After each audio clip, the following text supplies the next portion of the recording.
ಹೇಗಿದ್ದೀರಾ ಎಲ್ಲರೂ? ನೀವೆಲ್ಲ ಬಿಂದಾಸ್ ಆಗಿದ್ದೀರಾ ಅನ್ಕೊಂತೀನಿ. ಆ್ಯಂಡ್ ಯಾವಾಗಲೂ ಹಾಗೆ ಬಿಂದಾಸ್ ಆಗಿರಿ. ನಾನಿದ್ದೀನಿ ಮಾರಿಷಿಯಸ್ನ ಕ್ಯಾಪಿಟಲ್ ಸಿಟಿ ಆಗಿರುವಂತಹ ಪೋರ್ಟ್ ಲೂಯಿಸ್ನಲ್ಲಿ ಇರುವಂತಹ G2 ಹಾಸ್ಪಿಟಲಲ್ಲಿ ನಾನಿದ್ದೀನಿ. ಇದು ಒಂದು ಗೌರ್ಮೆಂಟ್ ಹಾಸ್ಪಿಟಲ್. ಇದು ಮಾತ್ರ ಅಲ್ಲ, ಮಾರಿಷಿಯಸಲ್ಲಿ ತುಂಬ ಗೌರ್ಮೆಂಟ್ ಹಾಸ್ಪಿಟಲ್ಗಳು ಇವೆ. ಬಟ್ ನನಗೆ ಇದು ನಿಯರ್ ಆಗುತ್ತೆ ಅಂತ ನಾನು ಇಲ್ಲಿ ಬಂದಿದ್ದೀನಿ. ಸೊ ಇವತ್ತು ಯಾಕೆ ಹಾಸ್ಪಿಟಲ್ಗಳ ಬಗ್ಗೆ ತೋರಿಸ್ತಾ ಇದ್ದೀನಿ ಅಂದರೆ, ನಮ್ಮ ಭಾರತದ ಗೌರ್ಮೆಂಟ್ ಹಾಸ್ಪಿಟಲ್ಗಳಿಗಿಂತ ಮಾರಿಷಿಯಸ್ನ ಗೌರ್ಮೆಂಟ್ ಹಾಸ್ಪಿಟಲ್ಗಳು ಎಷ್ಟು ಭಿನ್ನವಾಗಿದ್ದಾವೆ ಅಂತ ನಿಮಗೆ ಪರಿಚಯಿಸೋಕ್ಕೆ ನಾನಿವತ್ತು ಇಲ್ಲಿದ್ದೀನಿ. ಸೊ ಒಂದು ಏನು ಹೇಳಬೇಕಂದ್ರೆ, ಕ್ಲೀನ್ಲಿನೆಸ್. ಮಾರಿಷಿಯಸ್ನ ಗೌರ್ಮೆಂಟ್ ಹಾಸ್ಪಿಟಲ್ಗಳನ್ನ ತುಂಬಾ ಕ್ಲೀನಾಗಿ ಇಟ್ಕೊಂಡಿರ್ತಾರೆ. ನೀವು ಇಲ್ಲಿ ನೋಡ್ಬೋದು ಎಷ್ಟು ಕ್ಲೀನಾಗಿದೆ ಅಂತ. ಸೊ ಎಲ್ಲರನ್ನೂ ಒಂದೇ ಸಲ ತುಂಬ್ಕೊಂಡ್ಬಿಟ್ಟು ಗೀಜಿ ಮಾಡ್ಕೊಳ್ಳಲ್ಲ. ಎಲ್ಲರಿಗೂ ಅಪಾಯಿಂಟ್ಮೆಂಟ್ ಕೊಡ್ತಾರೆ. ಯಾರಿಗೆಲ್ಲ ಅಪಾಯಿಂಟ್ಮೆಂಟ್ ಸಿಕ್ಕಿರುತ್ತೆ ಆ ದಿನ ಅಪಾಯಿಂಟ್ಮೆಂಟ್ ಇರೋರಿಗೆ ಮಾತ್ರನೇ ಟ್ರೀಟ್ಮೆಂಟ್ ಕೊಡ್ತಾರೆ. ಜ್ವರ, ತಲೆನೋವು, ಈ ಥರ ಚಿಕ್ಕ ಪುಟ್ಟ ಕಾಯಿಲೆಗಳಿದ್ದು ಮತ್ತು ಏನಾದರೂ ಎಮರ್ಜೆನ್ಸೀಸ್ ಇದ್ದರೆ ಅದಕ್ಕೆ ಅಪಾಯಿಂಟ್ಮೆಂಟ್ ತಗೊಳ್ಳೋ ಅಂಥ ಅಗತ್ಯ ಇರಲ್ಲ.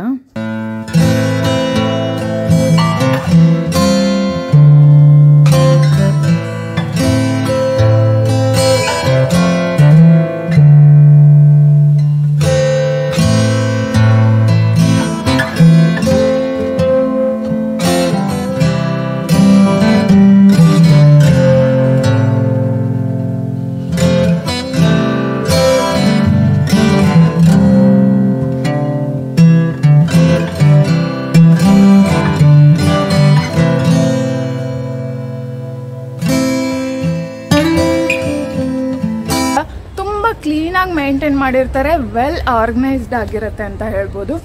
ಮತ್ತು ಇನ್ನೊಂದೇನೆಂದರೆ, ಇಲ್ಲಿ ಮಾರಿಷಿಯಸ್ನಲ್ಲಿ ಪೂರ್ತಿ ಟ್ರೀಟ್ಮೆಂಟ್ ಫ್ರೀಯಾಗೇ ಇರುತ್ತೆ. ಒಂದು ಕನ್ಸಲ್ಟೇಷನಿಂದ ಹಿಡಿದು MRI, ultrasound, CT scan, x ray, ಈ ಥರ ಎಲ್ಲನೂ ಫ್ರೀ ಸರ್ವಿಸ್ ಇರುತ್ತೆ. ₹1 ಕೂಡ ಚಾರ್ಜ್ ಮಾಡಲ್ಲ.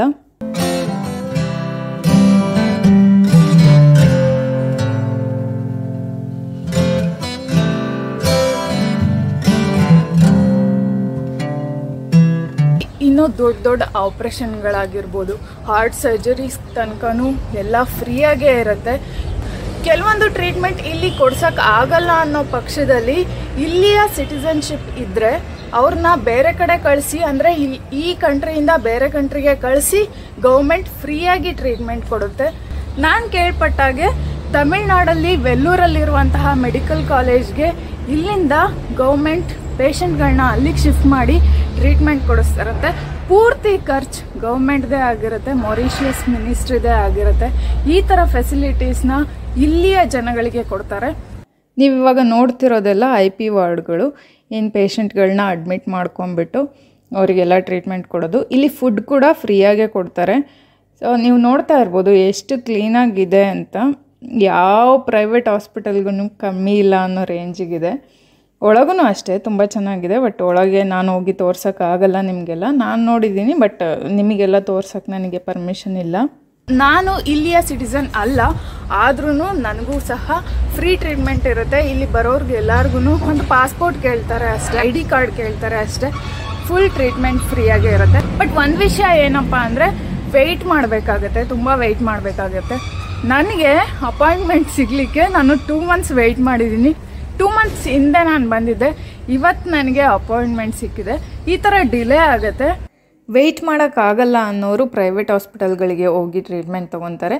ಬಟ್ ಪರವಾಗಿಲ್ಲ, ನಾವು ವೆಯ್ಟ್ ಮಾಡ್ತೀವಿ ಅನ್ನೋ ಥರ ಇದ್ದರೆ ಈ ಥರ ಗೌರ್ಮೆಂಟ್ ಹಾಸ್ಪಿಟಲ್ಗಳಲ್ಲೇ ಫ್ರೀ ಟ್ರೀಟ್ಮೆಂಟ್ ತೊಗೊತಾರೆ.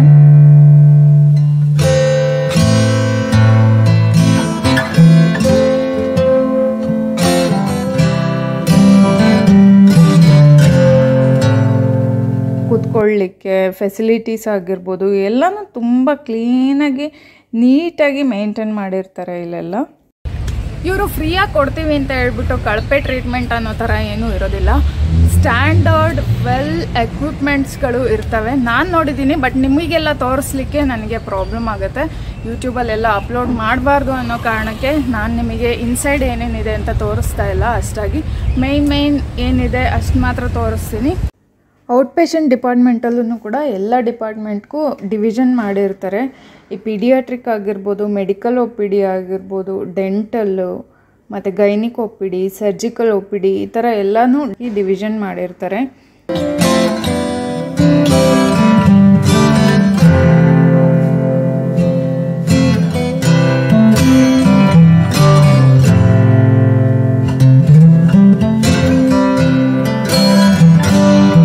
ಫಾರ್ಮಸಿ ಸಹ ಇದೆ.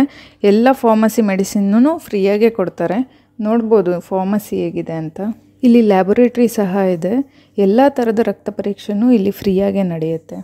ನೀವು ಅನ್ಕೋಬೋದು ಹಾಗಿದ್ರೆ ಇಲ್ಲೇ ಫ್ರೀಯಾಗಿ ಟ್ರೀಟ್ಮೆಂಟ್ ಸಿಗುತ್ತೆ, ಹಾಗಾದರೆ ಪ್ರೈವೇಟ್ ಹಾಸ್ಪಿಟಲ್ಗಳ ನೆಸೆಸಿಟಿ ಇರಲ್ಲ, ಯಾರೂ ಪ್ರೈವೇಟ್ ಹಾಸ್ಪಿಟಲ್ಗೆ ಹೋಗಲ್ವಾ ಅಂತ. ಬಟ್ ಇಲ್ಲಿ ವೆಯ್ಟ್ ಮಾಡಬೇಕಾಗತ್ತೆ ಅನ್ನೋ ಕಾರಣಕ್ಕೆ ಪ್ರೈವೇಟ್ ಹಾಸ್ಪಿಟಲ್ಗಳಿಗೆ ಹೋಗ್ತಾರೆ ಜನ. ಇಲ್ಲಿ ಹಾಸ್ಪಿಟಲ್ ಒಳಗೆ ಪೊಲೀಸ್ ಪೋಸ್ಟ್ ಕೂಡ ಇರುತ್ತೆ. 24 hours ಪೊಲೀಸ್ ಕೂಡ ಅವೈಲಬಲ್ ಇರ್ತಾರೆ ಇಲ್ಲಿ. ಒಂದು ಹೇಳಬೇಕು, ಯಾವುದೇ ದೇಶ ಡೆವಲಪ್ ಆಗಬೇಕು ಅಂದರೆ ಆ ದೇಶದ ಹೆಲ್ತ್ ಮತ್ತು ಎಜುಕೇಷನ್ ಸಿಸ್ಟಮ್ ತುಂಬಾ ಮುಖ್ಯವಾದ ಪಾತ್ರನ ವಹಿಸುತ್ತೆ. ನಮ್ಮ ದೇಶದಲ್ಲಿ ಅಂದರೆ ಭಾರತದಲ್ಲಿ ಇದ್ರ ಬಗ್ಗೆ ಮಾತಾಡೋ ಅಷ್ಟೇ ಇಲ್ಲ. ಬೇರೆ ದೇಶದಿಂದ ಬಂದು ನಮ್ಮ ದೇಶದಲ್ಲಿ ಎಜುಕೇಷನ್ ತಗೊಳ್ಳೋದಾಗಿರ್ಬೋದು ಮತ್ತು ಹೆಲ್ತ್ ಟ್ರೀಟ್ಮೆಂಟ್ ತಗೊಳ್ಳೋದಾಗಿರ್ಬೋದು ನಡೆಯುತ್ತೆ. ಅಷ್ಟು ಚೆನ್ನಾಗಿದೆ. ಬಟ್ ಇಲ್ಲಿ ಬಡವರ ಕೈಗೆ ಎಟ್ಕೋವಷ್ಟು ಸುಲಭವಾಗಿದೆಯಾ ಅನ್ನೋದು ಇಲ್ಲಿ ಪ್ರಶ್ನೆ.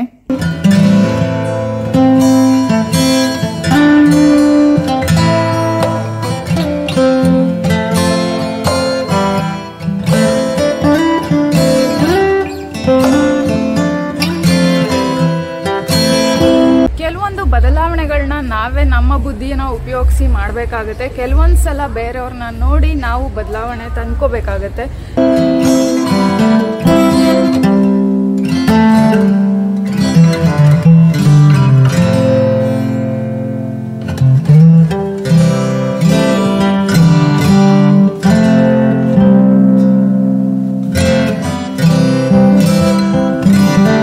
ವಿಡಿಯೋ ನಿಮ್ಗೆ ಇಷ್ಟ ಆಗಿದ್ರೆ ಪ್ಲೀಸ್ ಲೈಕ್ ಮಾಡಿ, ಶೇರ್ ಮಾಡಿ ಆ್ಯಂಡ್ ಸಬ್ಸ್ಕ್ರೈಬ್ ಮಾಡಿ ಅಂತ ಕೇಳ್ಕೊತೀನಿ. ಮತ್ತೊಂದು ವಿಡಿಯೋನಲ್ಲಿ ನಿಮ್ಮನ್ನು ಭೇಟಿ ಆಗ್ತೀನಿ. ಅಲ್ಲಿವರೆಗೂ ನನ್ನ ಮಿಸ್ ಮಾಡ್ಕೋತಾ ಇರಿ. Love you all.